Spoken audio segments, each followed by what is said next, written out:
Hello everybody, Francis here. So today I'm going to be showing you guys how you can do vulnerability analysis, all right? Even by yourself, even if you're not a cybersecurity expert, but also if you are, new to cybersecurity or even already in cybersecurity, you can utilize this to also add to your tools that you use to do vulnerability assessment and penetration testing, right? So the tool I'm going to demonstrate today is OWASP ZAP. All right. So the first thing I need to do is to come here, okay, and then type ZAP, for example. It comes up because I've already installed it. Okay. So I'll give it time to come up a little bit, like so. So once it's up, you get to this screen. Yeah, I'm going to choose this option. Okay. Um, so the other options may still work. It can still work depending on, your preferences. So for now, I would just say I do not want to persist. And I will start it. Okay, as simple as that. Now, before I proceed, I just want to show you, in case you don't have it installed, what you can do. All right. So the first thing you need to do is to Google OWASP ZAP download, like so.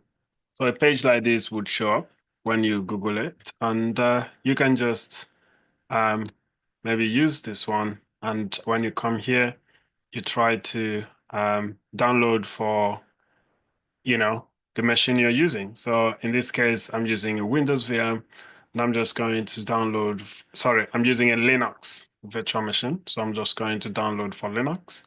You can see here there are versions for Windows as well. So hit download. So once you've downloaded, the next thing would be to obviously change to the um, directory where you've downloaded it to. So most likely it's going to be downloads. So use this command to change to downloads. And the other thing you may want to do is to make the file executable so that you'll be able to execute it.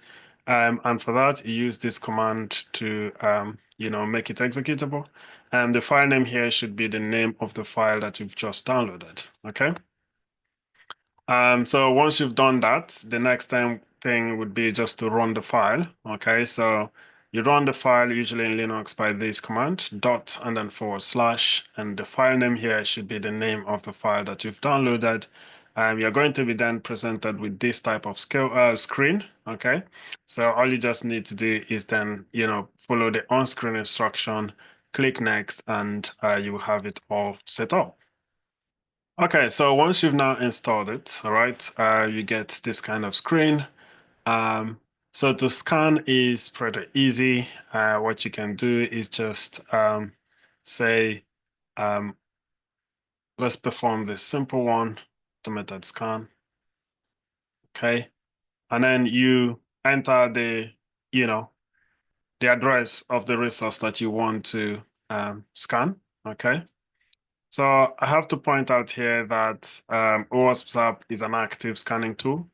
What that means is that you will need permission to be able to, scan people's machine. So any resource that you do not own, please don't scan it unless you have permission to do so.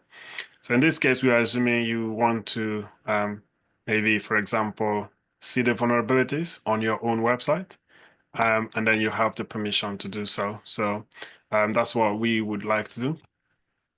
There is a public one that you can use to practice.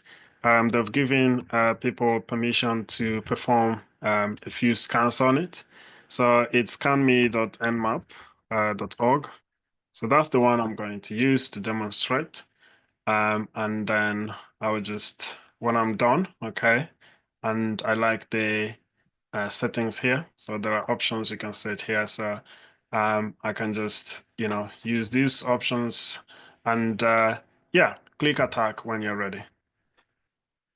It will run, as you're seeing, it's displaying, you can see responses here for different resources that it's trying to scan. You just give it time to finish up. Okay, guys, the scanning is done. As you can see, the scanning is completed and it has now presented you with, the findings that is made. Okay, so for example, you can see here, this one, it says that the risk level is medium. Okay, just so you know, most organizations would like to fix vulnerabilities that are medium.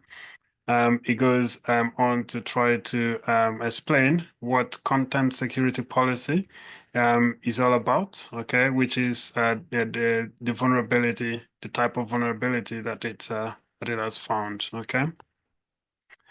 So again, you can view all of these ones as well and see what they found regarding it. So you can see the description, okay? So it says it is possible to view the directory listing, which is probably not what you want, okay? So um, obviously, if you're not a cybersecurity person, some of these things may sound a little bit, not making sense. So that's when you probably need, someone who is a bit of an expert to explain them to you and, produce a more expert-based report. But this could give you a quick overview of, the vulnerabilities that may be on your system, and then you make steps to formally address them. Yeah, thanks very much.